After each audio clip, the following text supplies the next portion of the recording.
50 वजा 10 अधिक 20 गुणिले 5 भागिले 18 वजा 8 बरोबर किती? दिलेल्या पदावलीमध्ये सगळ्यात अगोदर कंस सोडून घेऊ. 50 लिहिलं, 10 आणि 20 झाले 30 गुणिले या ठिकाणी 5 भागिले कंसामध्ये 18 मधून 8 गेले, खाली उरले 10. त्याच्यानंतर पुन्हा बघा या ठिकाणी गुणाकार आलेला आहे. मग 50 वजा 5 त्रिक 15 म्हणजे 150 आलं आणि भागिले 10 केलं. मग या ठिकाणी 50 वजा 10 एक 10, 10 एक 10, 10 पाचा 50 म्हणजे 15 आलं.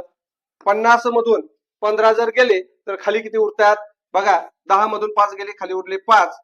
त्यानंतर 4 मधून 1 गेला, खाली उरले 3. म्हणजे या प्रश्नाचं जे उत्तर आलेलं आहे ते किती आलेलं आहे? 35 आलेलं आहे. आणि 35 हा पर्याय कुठे आहे? पर्याय क्रमांक 3 या ठिकाणी आहे.